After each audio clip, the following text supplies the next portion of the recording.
கிறிஸ்துவுடைய உபதேசம் கிடையாது.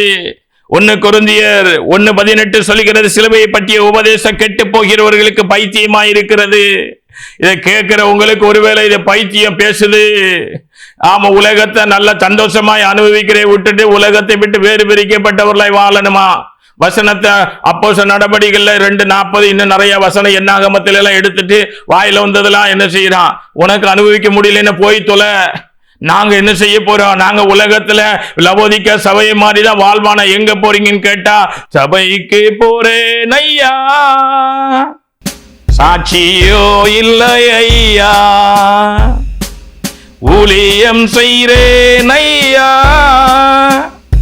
உண்மையோ இல்லை ஐயா, மாய்மாலம் மாய்மாலம் மாய்மாலமே, மாய்மால ஜீவியமே, என்னில் கனியற்ற ஜீவியமே, மாய்மால மாய்மாலம் மாய்மாலமே, மாய்மால ஜீவியமே, உன்னில் கனியற்ற ஜீவியமே, சபைக்கு போறேன் ஐயா,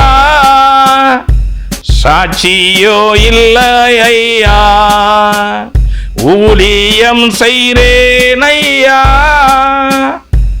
உண்மையோ இல்லை ஐயா, அவமானம் அவமானம் அவமானமே, சபைக்கு அவமானமே, உன்னால் கிறிஸ்துவுக்கு அவமானமே, அவமானம் அவமானம் அவமானமே, சபைக்கு அவமானமே, என்னால் கிறிஸ்துவுக்கு அவமானமே.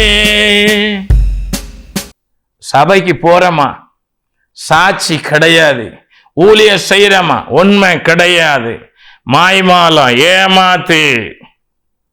கேட்டா சபைக்கு போற என்னை போல் விசுவாசி உண்டா? கேட்டா ஊழியம் செய்ற என்னை போல ஊழியர் உண்டா? என் கையில பாத்தியா பிங்க் கலர்ல என்னது ரிப்பன் கட்டி இருக்கிறேன், பிஷப். பாத்தியா போ வச்சிருக்கிறேன், பாத்தியா என்னது, பாத்தியா பிஷப். வல்லமையில காட்டுங்க, வல்லமையில காட்டுங்க, உங்களோட ஆண்டவர் கூட இருக்கிறத காட்டுங்க. பெருசா மரித்தவனை எல்லாம் எழுப்ப வேண்டாம். சாதாரணமான ஒரு அதிகாரம், ஆவிக்குரிய அதிகாரத்தை வைத்து வரக்கூடிய ஜனங்களுக்கு என்ன செய்யுங்க, விடுதலை கொடுக்கிறதுல காட்டுங்க.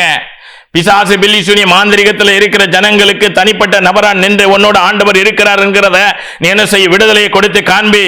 கேட்டா ரிபனை கேட்ட, ரிபனை பார்த்து பிசாசு போகாது, ரிபனை பார்த்து பில்லி சூனியம் போகாது, உன்னுடைய போவை பார்த்து பிசாசு பில்லி சூனியம் போகாது, அந்த ஜன விடுதலை அடையாது. உனக்குள்ள அபிஷேகம் இருந்தா அது கதரும், உனக்குள்ள அபிஷேகம் இருந்தா உனக்கு முன்பாக அது நிற்காது. மாய்மாலம். கிறிஸ்துவை பற்றிய உபதேசம் கெட்டு போகிறவர்களுக்கு பைத்தியமாயிருக்கிறது, ரட்சிக்கப்படுகிற நமக்கு அது தேவ பலனாய் இருக்கிறது. ஒருவேளை கேட்கிற தேவனுடைய பிள்ளைகளுக்கு இது எப்படி இருக்குன்னா பைத்தியமாய் தெரியலாம். சத்தியத்தை சத்தியமாக போதிக்கிறேன் அப்படின்னா, கலாத்தியர் 4 நான் உங்களுக்கு சத்துருவானா கூட பரவாயில்ல, எதுவானா கூட பரவாயில்ல, எனக்கு ஒண்ணு தேவனுடைய வார்த்தைய எனக்கு ஆண்டவர் வெளிப்படுத்தினத, எழுப்புதலுக்காக வெளிப்படுத்தினத. கலாத்தியர் 4:16 சொல்லுகிறது, நான் உங்களுக்கு சத்தியத்தை சொன்னதினாலே உங்களுக்கு சத்துருவானேனோ. தேவ பிள்ளைய சத்தியத்தை சொல்லுகிறதுனால நான் சத்துருவானாலும் பரவாயில்ல, எதுவானாலும் பரவாயில்ல. இந்த ஊழியத்தை மனிதனுக்காக பண்ணுவதற்காக அழைக்கவில்லை. கலாத்தியர் 1வது அதிகாரத்தில் சொல்லப்பட்டது போல, எபேசியர் 6வது அதிகாரத்தில் சொல்லப்பட்டது போல, கர்த்தருக்காக ஊழியம் செய்யும்படியாக, ஆத்துமாக்களை ஆதாயம் செய்து பரலோக ராஜ்யத்திற்கு ஆயத்தப்படுத்தும்படியாக, மனவாட்டி சபையானவள் ஆட்டுக்குட்டியானுடைய ரத்தத்தினாலும் சாட்சியின் வசனத்தினாலும் சுத்திகரிக்கப்பட்டு, எபேசியர் 5:27 கரை திரை முதலானவைகள் அல்லாமல் பிழையற்றதுமாக பரிசுத்தமுள்ள ஒரு புனிதமான ஒரு சபையாக தனக்கு முன் நிறுத்திக் கொள்ள தம்மை தாமே அவர் என்ன செய்தார், மாதிரியாய் ஒப்பு கொடுத்தது போல.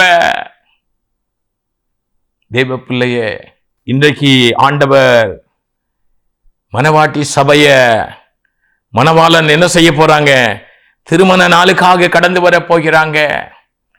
அதனாலதான் ஆண்டவர் சொன்னாங்க, யோவேல் தீர்க்கதரிசியின் புத்தகம் 2வது அதிகாரம் 16வது வசனம், ஜனத்தை கூட்டுங்கள், சபையை பரிசுத்தப்படுத்துங்கள், முதியோரை சேருங்கள், பிள்ளைகளையும் பால் உண்கிற குழந்தைகளையும் கூட்டுங்கள்.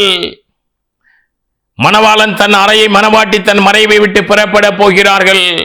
அப்ப தேவனுடைய வார்த்தை, தீர்க்க தரிசனமான வார்த்தை, யோவேல் தீர்க்கதரிசியின் மூலமாக அன்றைக்கு முன்மாரியின் அபிஷேக பெந்தெகோஸ்தே நாளிலே ஊட்டப்பட்டதை பின்மாரியின் அபிஷேகத்திற்காக இன்றைக்கு நாம் காத்திருக்கிற இந்த அதாவது இந்திய தேசத்தில் இருந்து என்ன செய்ய போது, அன்றைக்கு முன்மாரி அபிஷேக இஸ்ரவேல் தேசத்திலே எருசலேமிலே மேல் வீட்டறையிலே ஊட்டப்பட்டது. இன்றைக்கு பின்மாரியின் அபிஷேக இந்திய தேசத்திலே தமிழ்நாட்டிலே இன்றைக்கு என்ன செய்யப்பட போகிறது? இந்த எழுப்புதலின் அபிஷேகம் ஊட்டப்பட்டு இது உலகம் எங்கு செல்ல போகிறது.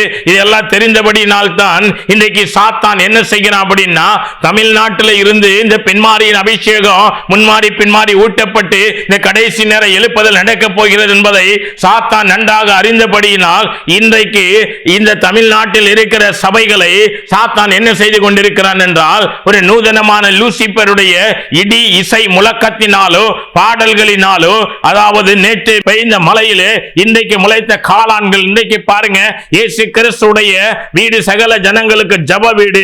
ஆமா, ஆனா அந்த ஜப வீட்டை இன்னைக்கு எப்படி எல்லாம் மாத்திட்டாங்க அப்படின்னா, ஆமா, பிளெஸிங் சென்டர், வொர்ஷிப் சென்டர், இப்படி பல பகுதியில மாத்தி ஜனங்களை எல்லாம் வஞ்சித்து இன்னைக்கு என்ன செய்யறாங்க? ஆடுவோம் பாடுவோம் கொண்டாடுவோம் சொல்லி, ஆமா, வண்ண விளக்குகளை போட்டு என்ன செய்யறாங்க?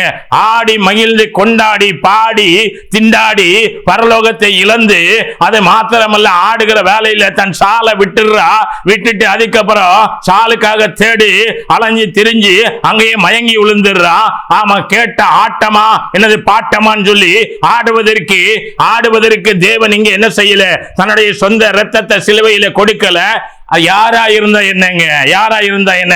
சத்தியத்தை சத்தியமாய் பேசி சத்தியத்தை மாறுபாடாய் போதிக்கிறவனுக்கு எச்சரிப்பை கொடு. அது யாரா இருக்கட்டும், அந்த பிள்ளைகளை திருத்துவதற்கு என்ன செய்யணும்? சத்தியத்தை எடுத்து காண்பிக்கணும். அதை விட்டுட்டு நாமும் அவர்களோடு சேர்ந்து மாய்மாலம் பண்ணுகிறவர்களாக, முகத்தாட்சியம் பண்ணுகிறவர்களாக, நித்திய ஜீவனை இழக்கிறவர்களாக ஆண்டவர் அடியோனுக்கு காண்பித்தாங்க. ஒரு தேவனுடைய ஊழியனை சொன்னாங்க. எப்படி சொன்னாங்க அப்படின்னா, பண ஆசையினாலே வழி விலகி பிழையாமை போல கெட்டு, அதாவது தன்னுடைய ஜீவியத்துல பலனை இழந்தவராய் காணப்பட்டார். அதே போல இப்ப இன்னொரு ஊழியனை சொன்னாங்க. இவரும் அதே போல பண ஆசையினாலே, உலக லௌகிக சுகபோகத்தினாலே இவர் எனது வழியை விட்டு விலகி போய் கொண்டிருக்கிறார்.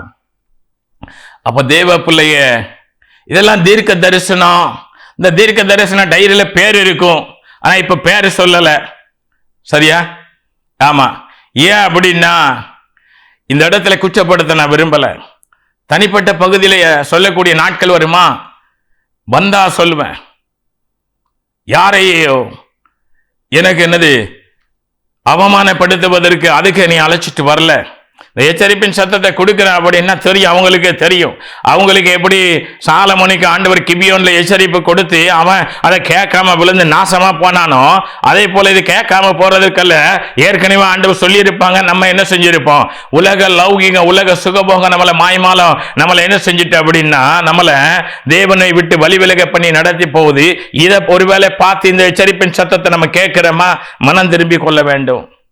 இதுல பெரிய ஊழியன் சின்ன ஊழியன் கிடையாது. அபிஷேகம் யார்கிட்ட இருக்கு, அவன் தான் தேவனோடு வாழ்கிற ஊழியன். நம்ம சும்மா அவர் பெரிய கோலியாத்தை போல உயரமான 6 அடிக்கு மேல உள்ளவர் அப்படி அதெல்லாம் ஊழியம் அப்படிலாம் கிடையாது. அபிஷேகம் யார்கிட்ட இருக்கோ அவர் தான். ஆமா, வேத புத்தகம் அபிஷேகத்தை மட்டும்தான் சொல்லுது.